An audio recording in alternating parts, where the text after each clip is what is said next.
एप्सलैंड kingdom में से किसी एक पर्सन ने, जो कि डुमनेन मर्कसेट को डिस्ट्रॉय कर दिया था, उसके पूरे घर को तबाह कर दिया था। वो ये पर्सन था जिसका नाम कैसलिन ब्रेसिक्टास था, जो कि सोसायर का चीफ था और किंगडम ऑफ एप्सलैंड का एक काफ़ी अच्छा सोल्जर था। सबके सब उसको देखकर काफ़ी ज़्यादा हैरान थे। एनिस उसको देखकर यही सोच रही थी कि आखिर अचानक से ये यहाँ पर क्यों आ गया है।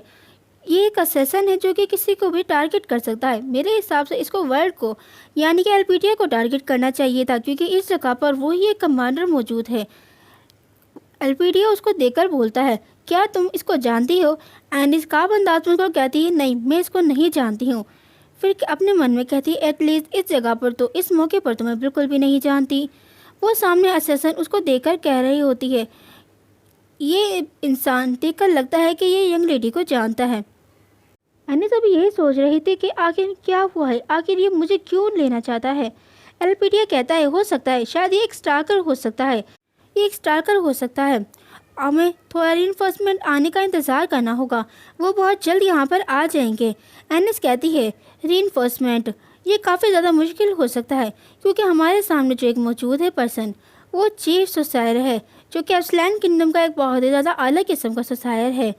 ये 100 सोल्जर भी इसके सामने होंगे ना, तो वो भी पॉसिबल नहीं है कि वो भी इसको हरा सके। एलवीडी उसकी तरफ देख के कहता है, तुम तो नहीं जानती थी इसको? वो कहती है, मैंने यूँ तो नहीं कहा कि मैं इसको नहीं जानती हूँ।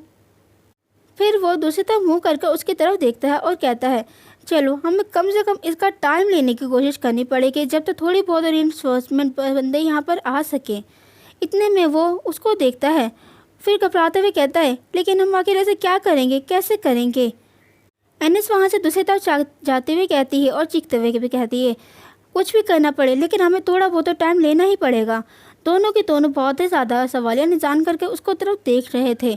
एनिस को सामने कुछ किस्म के बैग नज़र आते हैं। वो उनमें से एक बैग उठा दिया और एलपीडिया की तरफ थ्रो करती। एलपीडिया तो साइड हो जाता है, लेकिन वो सामने उस असैसन को लगता है। असैसन उसे अपने बैरियर की मदद से रोक लेता है।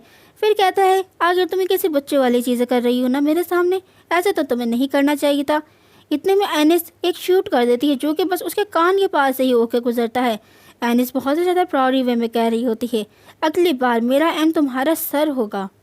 वो असैसन कहता है, तुम्हें लगता है कि ये मामूली सी बुलेट मुझे मेरी पावर को पेनिट्रेट कर सकती है? मैं तुम्हारे साथ शर्त लगा सकता हूँ, तुम्हारी पावर स्किल, थोड़ी बहुत जो शूटिंग स्किल है वो मेरे सामने नहीं टिक पाएंगी। एनिस कहती है, नो वे, ऐसा बिल्कुल भी नहीं हो सकता है। और अपने मन में कहती है कि अगर मैंने इसके सर को एम किया तो ये काउंटर अटैक करेगा मेरी तरफ। फिर वो सामने जो असैसिन था वो इसको देखकर कहता है, तुम काफ़ी अच्छे से मुझे जानती हो, मुझे अच्छे से तुम्हें लगता है कि तुम शायद जानती हो मुझे। फिर कहता है कि अगर मुझे परवाह नहीं इस बात से, अगर तुम रेसिस्ट करोगी तो किसी न किसी तरीके से मैं तो तुम्हें यहाँ से ले ही जाऊँगा, तो बेहतर तुम्हारे लिए यही होगा कि तुम सरेंडर कर लो।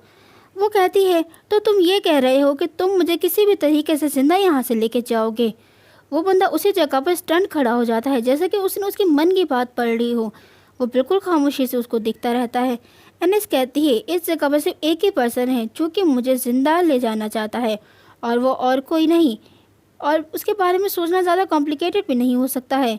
और अगर ये मुझे उसके दिल में मेरे लिए थोड़ा बहुत भी गर्ज होगा, वैसे वो पर्सन, वो हायर, जो कि इस इतनी बड़ी सिविल वार के बीच में अपने एनिमी को सीधे से तौर पर डील करना चाहे, मैं इस बात पे बिल्कुल भी यकीन करने पे मना नहीं कर सकती कि वो पर्सन और कोई नहीं बल्कि क्लोरिया हो सकती है, जिसने इस वक्त कैसलीन को यहाँ पर मेरे पास भेजा है। वो खामोशी से उसकी तरफ देखती है और कहती है, मैं इस वक्त तुम्हें एक एडवाइस देना चाहूँगी।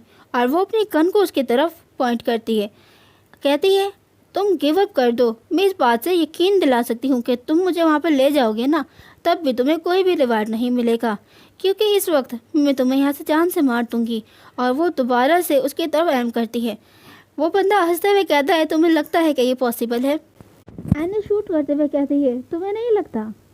वो पर्सन उस शूट को अपने बैरियर की मदद से रोक देता है और फिर उसका मजाक बनाते हुए कहता है, इस गन की वजह से तुम मुझे बिल्कुल भी नहीं मार सकती हो, तुम्हारे अंदर इतना हिम्मत है ही नहीं, इतना स्टेमिना है ही नहीं। एनिस कहते हैं, तुम इस बात पर श्योर हो कि इस तरह की चीज़ें नहीं हो सकती है इस जगह पर? ऐसी कोई भी चीज़ नहीं है जो कि इस जगह पर इम्पॉसिबल हो। फिर इसके बाद वो अपने गन को दोबारा से लोड करती है किसी तरह की अलग बुलेट के साथ। वो बंदा फिर से कहता है, तुम फिर से नॉनसेंस वाले लूजरों वाले काम कर रही हो। और वो दोबारा से उसकी तरफ शूट करती है, जिसे फिर से वो अपने बैरियर की मदद से रोकने की कोशिश तो करता है, लेकिन बैरियर उसका टूट जाता है और वो उसके कंधे को छूते हुए वहाँ से गुजर जाती है। वो हैरान और परेशान चीखता पूछता है, आखिर तुमने क्या किया जिसकी वजह से मेरा मैजिक बैरियर डीएक्टिवेट हो चुका है। वो फिर उसके बाद अपने मन में हमें बताती है कि ये बुलेट और कोई ऐसी वैसी बुलेट नहीं है, ये मैंने कैश शॉप से ख़रीदी है, जो कि मैजिक पावर को थोड़ी बहुत उसकी पावर को कम कर देती है या उसको ख़त्म भी करती है। फिर वो कहती है कि मैंने अपने तौर से इसके अंदर वो नेमर डाल दी है जो मैंने पहले ख़रीदी थी गोली के तौर पर। मैं इसे बंदूक पे रखना चाहती थी, लेकिन मदद नाकामियों की वजह से मुझे इसके बजाय गोली का जादू करना पड़ा। और इस जगह पर देखा जाए तो इस पर कैसलीन एक काफ़ी ज़्यादा स्किलफुल सुसारियर है, और इस गोली ने इसकी मैजिक पावर को पेंट्रेट कर दिया। ज़रूर केयर शॉप की चीज़ें काफ़ी ज़्यादा इंप्रेसिव हो सकती है, वैसे ही काफ़ी ज़्यादा शर्मिंदगी की बात है कि इनकी प्राइस वगैरह इतनी ज़्यादा हाई होती हैं। फिर वो कहती है, मैं तुम्हें वार्न करती हूँ कि तुम यहाँ से निकल जाओ। वो सामने बर्नसन काफ़ी ज़्यादा घबराते हुए और परेशानी भरी निगाह से उसकी तरफ देखता है। फिर वो कहता है, पैथेटिक ट्रैश, और दोबारा से अपना मैजिक एक्टिव करता है और कहता है कि तुम लोग बेवकूफ़ लोग से मुझे डील करना ज़्यादा मुश्किल नहीं होगा। एनिस फिर से उस बुलेट के ज़रिए लोड करती है और कहती है, मैंने तुम्हें पहले भी बोला था और दोबारा मैं तुम्हें बिल्कुल भी वार्निंग नहीं दूंगी। और वो दोबारा से शूट कर देती है, जिसकी वजह से उसका मैजिक दोबारा से डीएक्टिवेट हो जाता है और वो सीधा जाके उसके सीने में लगता है, जिसकी वजह से वो उसी जगह पर गिर के वहीं पर मर जाता है। वो काफ़ी ज़्यादा हैरानगी से उसको अभी देख रही थी कि दोबारा से अगर उठा तो मैं इसको दोबारा से शूट करूँगी, लेकिन वो नहीं उठता। फिर उसका ऐसा थोड़ा बहुत इस बात का एहसास होता है कि उसके इर्द गिर्द दोनों जो बंदे मौजूद हैं वो उसको काफ़ी ज़्यादा घूर घूर कर देख रहे हैं। फिर वो उनसे पूछती है कि आखिर तुम मुझे इस तरह क्यों देख रहे हो। वो दोनों ही उसको कहते हैं, कुछ नहीं, हम बस ये देख रहे हैं और थोड़ा बहुत सरप्राइज़ है कि तुम गन को कितने अच्छे से हैंडल कर लेती हो ना। एनिस कहती है, हाँ ये हो सकता है अगर तुम किसी चीज़ की बहुत ज़्यादा शदीद प्रैक्टिस करो अपने घर के अंदर। इसके बाद सीन शिफ्ट होता है और हमें साउथ ईस्टर्न अग्रेशन दिखाया जाता है, जहाँ पर उन्हें एक रेड कलर की लाइट नज़र आ रही थी। दो सिपाही खड़े हुए अभी ये सोच रहे होते हैं, देखकर लगता है कि वहाँ पर वुल्फ आ चुके हैं, हमारे इर्द गिर्द कोई वुल्फ मौजूद है। दूसरा पर्सन कहता है, इस रीजन में वुल्फ नहीं हो सकते, वो नॉर्थ में मौजूद होते हैं, ऐसा हो ही नहीं सकता।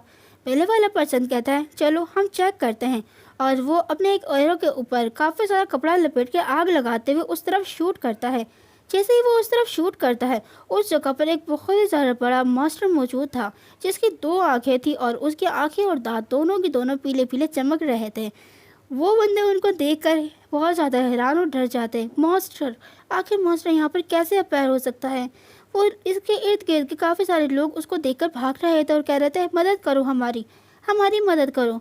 चीख चीख कर रो रो कर भाग रहे थे, कोई तो बच जाए। लेकिन इतने में एक येलो कलर वाला हेयर पर्सन वहीं पर गिर जाता है। वो छोटा सा बच्चा अभी रो रहा था कि कोई तो आए उसे, और वो मॉन्स्टर उसकी तरफ अभी बढ़ ही रहा था और अपना मुंह जैसे ही खोलता है कि वो उसको बाइट करे, वो अपना आंखें बंद करता है।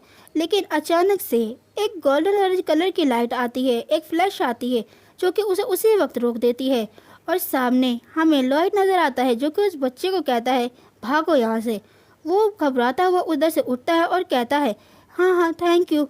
फिर सामने लॉयड कहता है, मैं इस बारे में बिल्कुल भी एक्सपेक्ट नहीं कर सकता था, एक मिड टायर का मॉन्स्टर इस जगह पर अपीयर हो सकता है। उसके ख्याल से किसी न किसी ने इसको इस जगह पर रिलीज़ किया है, और इस वक्त वो मॉन्स्टर उसके सामने मौजूद था और वो भी अपनी तलवार लेकर उसके सामने खड़ा था, और बहुत ही ज़्यादा संजीदा एक्सप्रेशन के साथ कि अभी उसके साथ फाइट होगी। वो अपने मन में कहता है, मुझे सबसे पहले इसको जल्दी से जल्दी निपटाना पड़ेगा, मुझे रात ख़त्म होने से पहले इन सारी चीज़ों को ख़त्म करके किसी से मिलना है जल्द से जल्द। तो इसके साथ हमारे इस पार्ट की इसी जगह एंड होती है। अगर आपको मेरी एक्सप्लेनेशन पसंद आती है तो प्लीज़ मेरे चैनल को लाइक या सब्सक्राइब ज़रूर कीजिएगा, इससे मुझे काफ़ी ज़्यादा मदद मिलती है। तो मिलते हैं हम अपने अगले पार्ट में। Thank you, bye bye.